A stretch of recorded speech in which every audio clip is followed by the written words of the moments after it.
దేశంలో సంచలనం రేపిన Cambodia human trafficking case ఇప్పుడిప్పుడే కొలిక్కి వస్తోంది. కంబోడియా నుంచి బాధితులు స్వస్థలాలకు చేరుకుంటున్నారు. మొట్టమొదటిసారిగా మహిళా బాధితులను కూడా విశాఖకు తీసుకొచ్చారు. ఇప్పటివరకు జరిగిన సైబర్ నేరాలపై పూర్తి దర్యాప్తు చేస్తున్నారు విశాఖ పోలీసులు.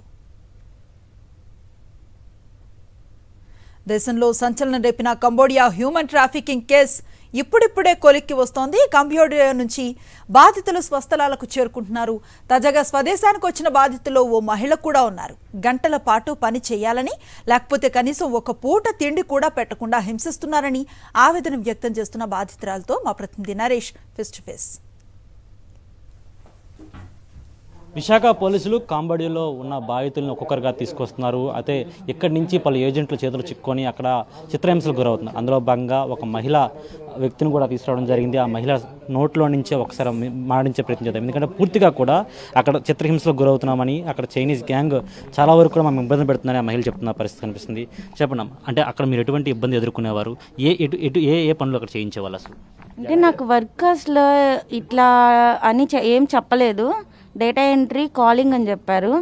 ఇట్లా మనం కాల్స్ చేయాలి, నైట్ 10-12 దాకా ఉంటుంది, 10 అవర్స్ ఉంటుంది, చెయ్యి, నీకు కొంచెం ఫైనాన్షియల్ సపోర్ట్ లేదు కదా, చేస్తే బాగుంటుంది, సెట్ అవుతావు, పిల్లలు ఇప్పుడే కదా చిన్న పిల్లలు అని చెప్తే నేను విన్నాను. అన్న అంటే నాకు చిన్నప్పటి నుంచి తెలుసు తను, సో నా మంచి కోసం చెప్పాడనేసి నేను వెళ్ళాను.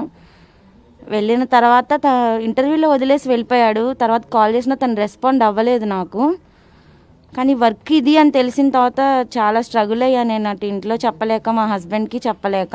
బట్ 2 months అట్లానే వర్క్ అలా చేశాను.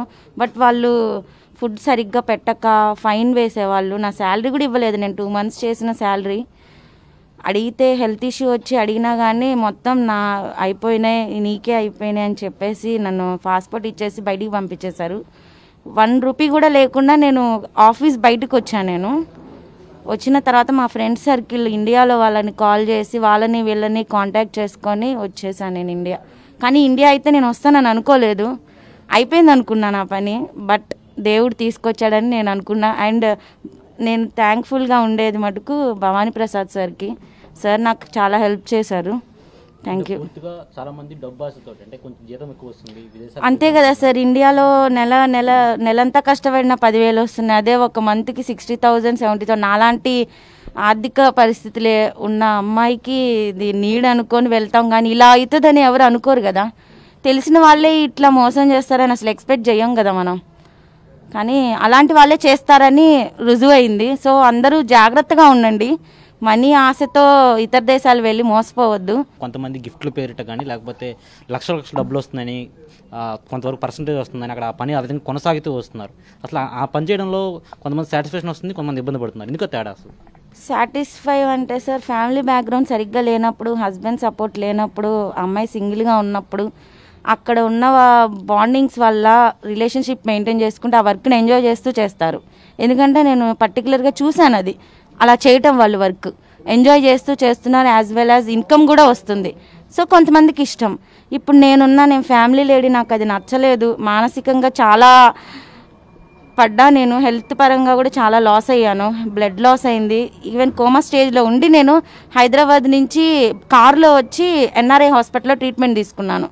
సో నాలాంటి లేడీస్ అయితే అక్కడ అవ్వదు. అంటే ఫైనల్గా ఒక ఓటు చెప్పండి మేడం, పూర్తిగా కూడా ఈ స్కామ్ ద్వారా ఇంత మోతాదులో ఎర్న్ చేసేవాళ్ళు ఉన్నారు, అదేవిధంగా దీనివల్ల ఇక్కడ ఇండియాలో లాస్ అయిపోతున్న వాళ్ళు ఉన్నారు. ఇద్దరిని మీరు చూశారు, ఏమనిపించింది అక్కడ? మన ఇండియా నుంచి మన ఇండియా పీపుల్ వెళ్ళి వేరే వాళ్ళకి డబ్బులు ఇస్తుంటే చాలా బాధేసింది.